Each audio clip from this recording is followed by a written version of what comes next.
In the spring of 1989, a routine drug bust on the Mexico-US border turned into a descent into horror. What began as a search for a missing American student led authorities to a remote ranch outside Matamoros, Mexico.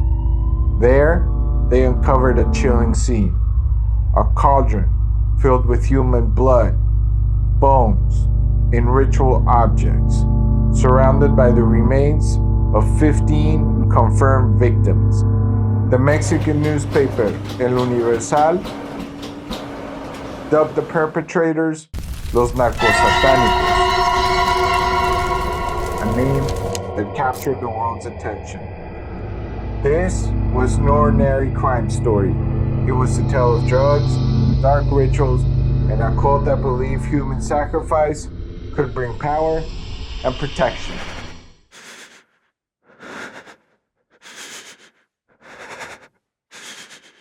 Adolfo de Jesus Constanzo was born in Miami, Florida, in 1962 to a Cuban immigrant mother. Raised in a Catholic household, he served as an altar boy, but his life took a darker turn when his stepfather introduced him to Palo Mayombe, an Afro-Cuban religion that uses rituals and sacred cauldrons, or gangas, to commune with spirits. As a teenager, Constanzo was already involved in petty crimes like theft alongside his mother, but his charisma and fascination with the occult set him apart. He claimed he could see the future and protect others from harm. By 1983, he moved to Mexico City, a bustling hub in the middle of a booming drug trade. There, Constanzo's rituals attracted a dangerous clientele: wealthy drug traffickers, corrupt police, and even public officials. In the 1980s, Mexico's drug cartels, like the Gulf Cartel, were amassing power, and Constanzo offered them something unique: ritual blessings for invincibility and success. His promises of bulletproof protection and fortune made him a sought-after figure, blending mysticism with the brutal world of narcotrafficking.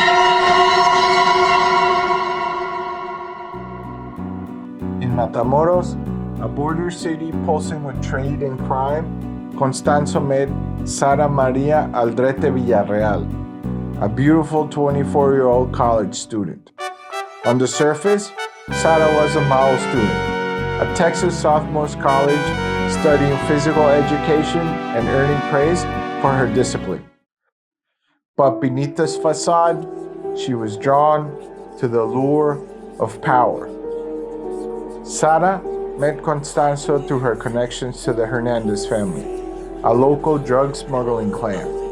Mesmerized by his charisma and rituals, she joined his inner circle, earning the title La Madrina, the Godmother. Her role was critical. She recruited followers, enforced Constanzo's rules, and participated in the cult's rituals. What drove Sara to abandon her promising life? Some say it was Constanzo's magnetic influence. Others point to her fascination with the occult and the promise of power in a world ruled by violence. Her transformation from student to cult leader remains one of the case's enduring mysteries. In 1988, Constanzo and his followers established a base at Rancho Santa Elena, a secluded property outside Matamoros. There, they built an altar centered around a ganga, an iron cauldron filled with animal blood, bones, and ritual objects like a turtle shell and a horseshoe. At first, their sacrifices involved animals, roosters, goats, and even snakes. But Constanzo's beliefs darkened. He preached that human sacrifices would make his followers bulletproof, invisible to police, and blessed with fortune. Rivals, cartel enemies, and innocent civilians became targets. Victims were killed, and even dismembered. Their body parts boiled in the ganga to fuel rituals. Followers drank the gruesome mixture, believing it granted supernatural power. Among the victims was Raul Esquivel, a local cross-dresser and former lover of a cult member, whose body was dumped to spread fear.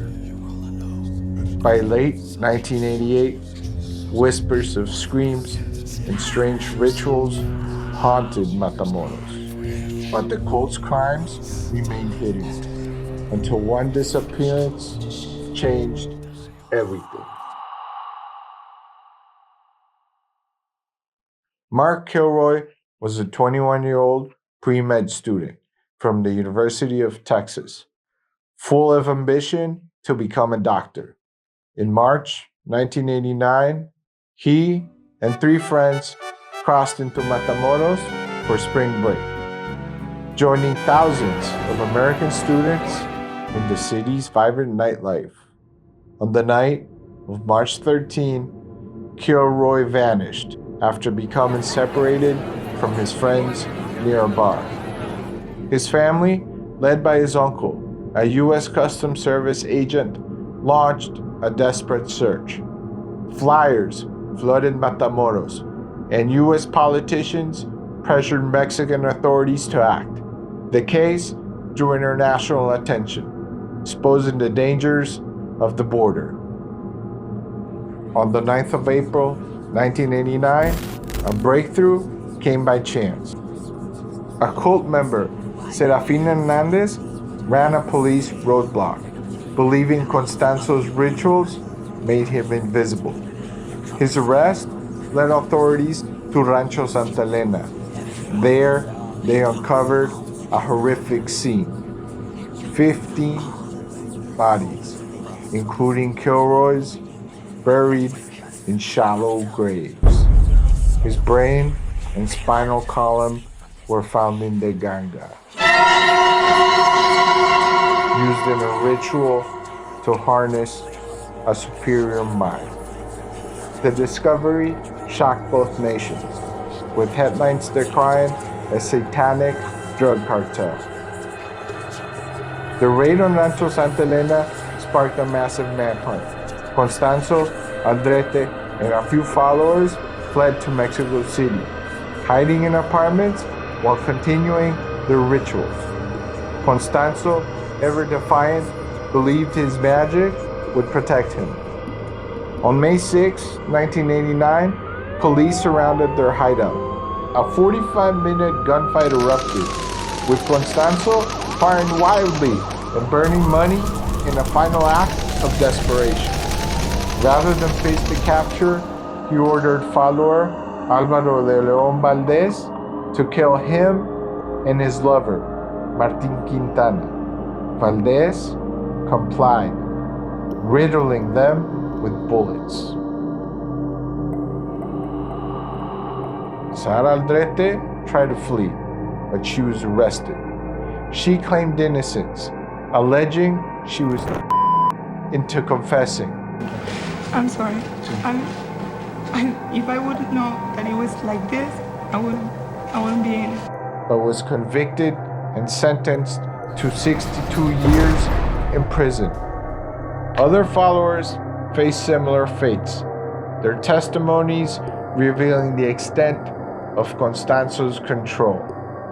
The narco-Satanists left a deep scar on Matamoros and the U.S.-Mexico border. The case exposed the deadly intersection of drug trafficking, superstition, and fanaticism in 1980s Mexico, a time when cartels like the Gulf Cartel were rising amid economic turmoil. Families of the 15 confirmed victims, including Mark Kilroy's, were left to grieve, their pain compounded by the case's sensational coverage. Matamoros a city relying on cross-border tourism struggled to shake its association with the narco-satanic ranch. Books like Caldron of Blood, films like Borderland, and podcasts have retold the story, often blending fact with myth.